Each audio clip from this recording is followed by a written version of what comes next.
Hello बच्चों, आज हम शुद्ध और अशुद्ध वाक्य के बारे में पढ़ेंगे। भाषा के वर्ण, शब्द तथा वाक्य आदि के प्रत्येक स्तर पर कुछ ऐसे निश्चित नियम होते हैं जिनसे भाषा का मानक स्वरूप बनता है। मानक स्वरूप मतलब संपूर्ण स्वीकृत स्वरूप या प्रॉपर रूप। जो प्रयोग मानक स्वरूप से भिन्न है वह अशुद्धि है। मतलब कि जो प्रयोग मतलब जिन शब्दों का प्रयोग मानक स्वरूप भाषा के मानक स्वरूप से अलग है, भिन्न है मतलब कि अलग है, वो अशुद्धि कहलाता है। वाक्य रचना की अशुद्धियों का मुख्य कारण होता है व्याकरणिक नियमों का सही रूप में न जानना। हम व्याकरण के नियमों को अगर सही रूप से नहीं जानते हैं तो हम जो भी लिखते हैं वाक्य उसमें अशुद्धि होती है। अतः हमें बोलने या लिखने के समय इस बात का ध्यान रखना चाहिए कि हमारे द्वारा जो कुछ कहा या लिखा जाए वह बिल्कुल स्पष्ट, सार्थक और व्याकरण की दृष्टि से शुद्ध हो। मतलब जो भी हम लिख रहे हैं या बोल रहे हैं वो स्पष्ट होना चाहिए, दूसरों की समझ में आसानी से आना चाहिए। सार्थक मतलब इसका योग्य अर्थ निकलना चाहिए और व्याकरण की दृष्टि से भी वो सही होना चाहिए। यहाँ हम शुद्ध वाक्य के संदर्भ में जानकारी प्राप्त करेंगे। तो पदक्रम संबंधी नियम, किसी भी वाक्य को शुद्ध रूप में लिखने के लिए पदक्रम मतलब वाक्यों में प्रयोजित होने वाले कर्ता, कर्म, क्रिया, ये सब एक सीक्वेंस या लाइन वाइज होने चाहिए या योग्य तरह से उसका क्रम होना चाहिए। वाक्य में प्रयुक्त होने वाले विभिन्न शब्दों का और पदों का एक सुनिश्चित क्रम में रखने से वाक्य शुद्ध होता है। हिंदी में पदक्रम संबंधी नियम निम्नलिखित है। पहला जो नियम है पदक्रम संबंधी वो है वाक्य में पहले कर्ता, फिर कर्म तथा अंत में क्रिया आते हैं। जैसे उदाहरण के तौर पे जितेंद्र क्रिकेट खेलता है, तो जितेंद्र जो है वो हमारा कर्ता यानी कि हमारा सब्जेक्ट है। क्रिकेट जो है वो हमारा कर्म है और खेलता है वो हमारा क्रियापद या क्रिया है। दूसरा जो नियम है वो कर्ता और कर्म को छोड़कर शेष कारक प्रायः कर्ता और कर्म के बीच स्थित होते हैं। कुछ उदाहरण यहाँ पर हम देखेंगे। माँ अपने पुत्रों के लिए खाना बनाती है, ये संप्रदान कारक है। माताजी चाकू से फल काटती है, ये करण कारक है। पेड़ से पत्ते गिरते हैं, वो अपादान कारक है। और लड़के मैदान में क्रिकेट खेलते हैं, ये अधिकरण कारक है। कुछ स्थलों पर ये कारक कर्म के बाद भी प्रयुक्त हो जाते हैं, जैसे कि प्रियदा ने मनमोहन को सिर से पैर तक देखा। प्रश्नवाचक पद प्रश्न के विषय से ठीक पहले प्रयुक्त होता है। उदाहरण के तौर पर अपराधी का पता चला क्यों? यह सम्राट अशोक की राजमुद्रा है। आपको न्याय का अवसर देना चाहता हूँ, आप तैयार हैं? इन वाक्यों में हम देखेंगे कि जो प्रश्नवाचक पद है वो विषय से ठीक पहले ही प्रयुक्त हुए हैं। क्रिया विशेषण सदैव क्रिया के पूर्व आता है। मोहन धीरे धीरे चल रहा है, यहाँ पर धीरे धीरे ये चलने की क्रिया से पहले प्रयुक्त हुए हैं विशेषण के ये दोनों रूप, इसीलिए इसे हम क्रिया विशेषण कहेंगे। धीरे धीरे जो क्रिया विशेषण है वो चलने की क्रिया से पहले प्रयुक्त हुआ है। श्यामा तेजी से दौड़ रहा था। यहाँ पर दौड़ना या दौड़ रहा था वो क्रिया है।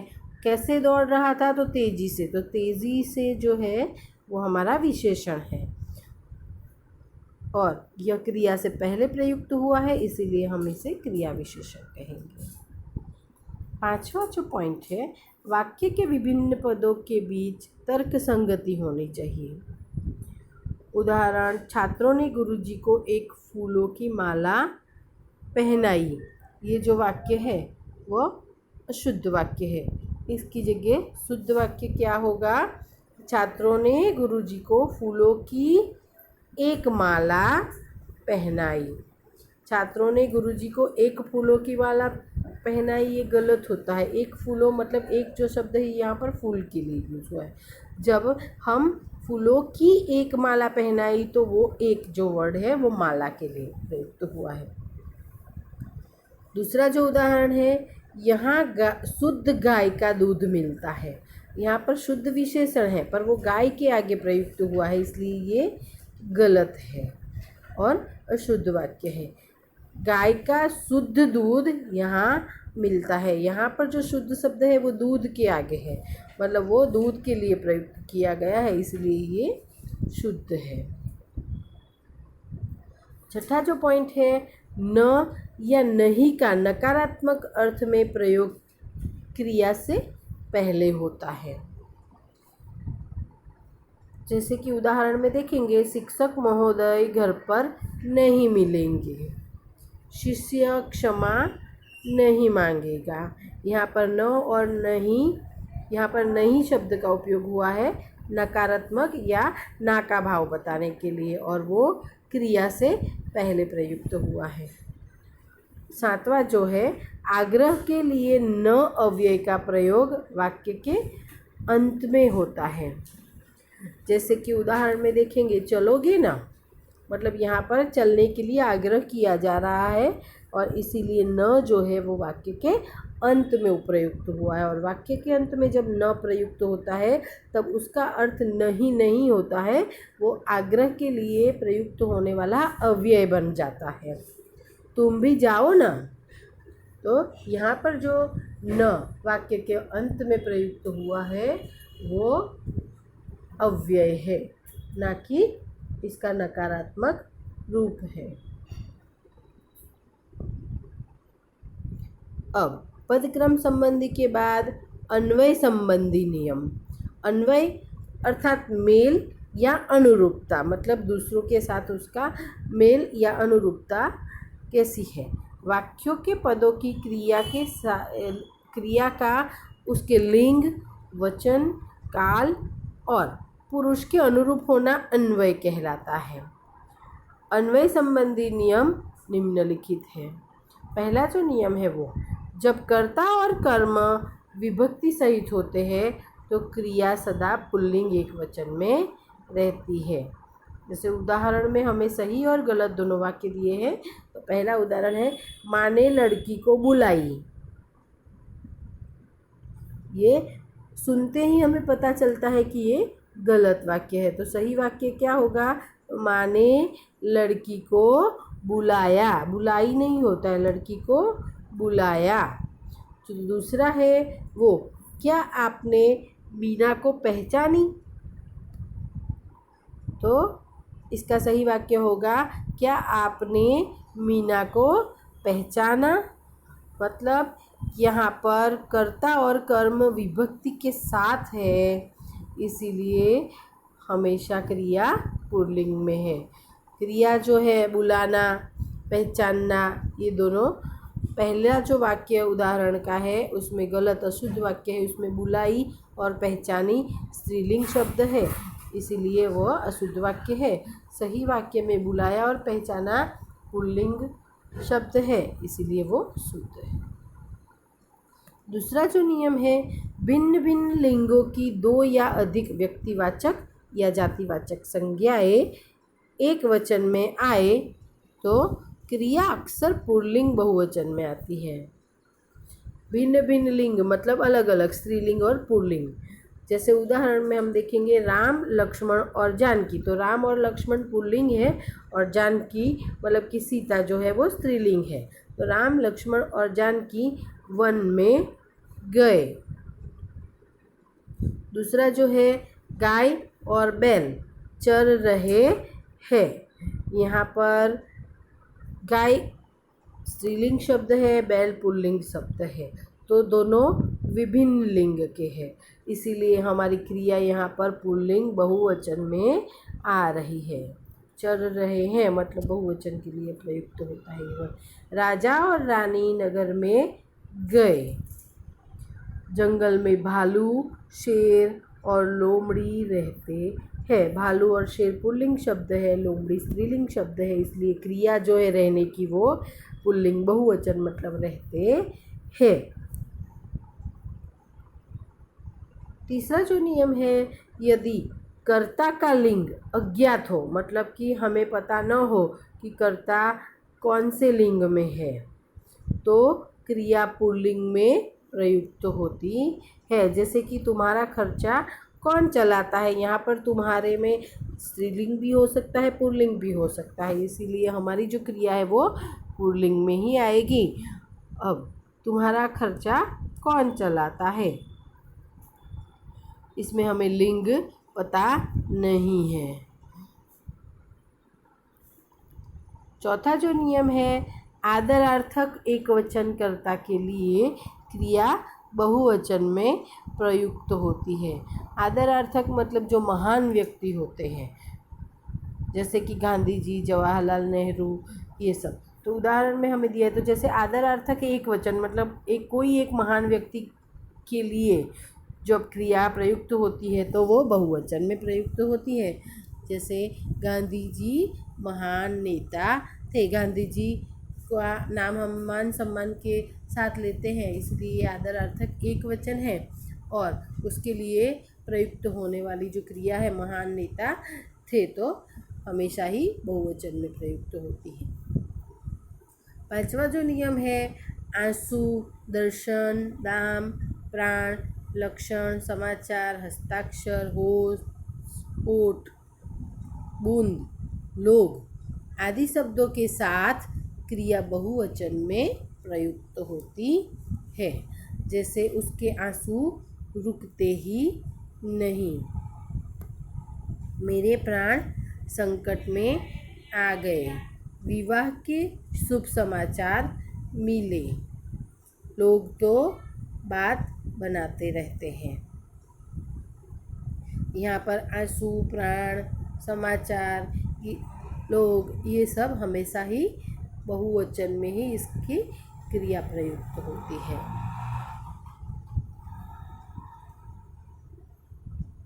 छठा जो नियम है वो प्रत्येक, हर एक, एक आदि शब्दों के साथ आने वाले संज्ञा शब्दों का प्रयोग एक वचन में होता है। जैसे कि क्लास में प्रत्येक लड़के उत्तीर्ण होंगे, यहाँ पर लड़के, प्रत्येक लड़के उत्तीर्ण होंगे, ये गलत है। प्रत्येक लड़के और होंगे दोनों ही जो हमारे शब्द है वो गलत है। प्रत्येक मतलब एवरीवन, तो क्लास में प्रत्येक लड़का, लड़के बहुवचन रूप है, उसका एक वचन होना चाहिए। तो क्लास में प्रत्येक लड़का, और लड़का शब्द के अकॉर्डिंग उसकी क्रिया होगी होगा, तो क्लास में प्रत्येक लड़का उत्तीर्ण होगा। दूसरा जो उदाहरण है, हर एक मजदूर अफसर से मिले, तो हर एक मतलब एक मजदूर की बात यहाँ पर की जा रही है, तो उसके लिए मिले बहुवचन शब्द प्रयुक्त नहीं होता है। यहाँ पर सही वाक्य होगा, हर एक मजदूर अफसर से मिला, यहाँ पर गलत प्रिंटिंग हुई है, हर एक मजदूर अफसर से मिले नहीं, मिला।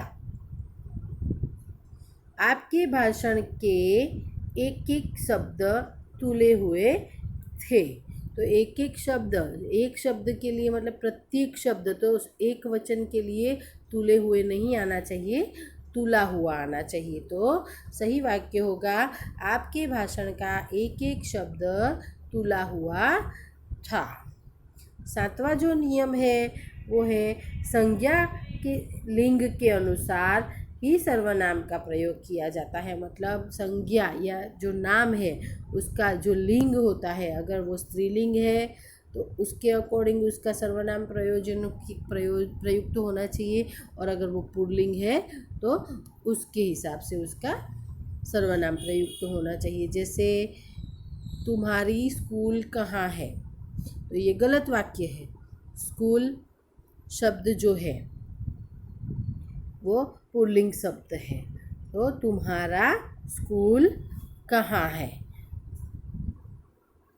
फिर दूसरा उदाहरण है यह मेरी कॉलेज है, तो कॉलेज शब्द के साथ भी मेरी शब्द नहीं आता, यह मेरा कॉलेज है।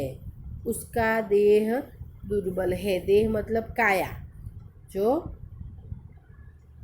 उसके साथ उसकी देह दुर्बल है आना चाहिए। उसका आवाज़ कोमल है, अब आवाज़ जो शब्द है वो स्त्रीलिंग शब्द है, इसीलिए उसका नहीं आना चाहिए, उसके साथ आना चाहिए उसकी आवाज़ कोमल है।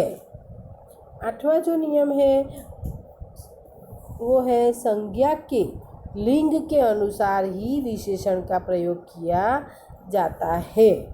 जैसे कि सर्वनाम का प्रयोग भी लिंग के आधार पर ही होता है, वैसे ही विशेषण का प्रयोग भी लिंग के आधार पे ही होता है। आज मौसम सुहावनी है, तो मौसम जो है वो पुल्लिंग शब्द है, तो पुल्लिंग शब्द के साथ सुहावनी शब्द स्त्रीलिंग है, वो नहीं चलेगा।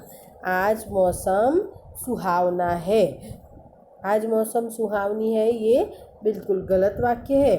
उसकी जगह सही वाक्य होगा आज मौसम सुहावना है।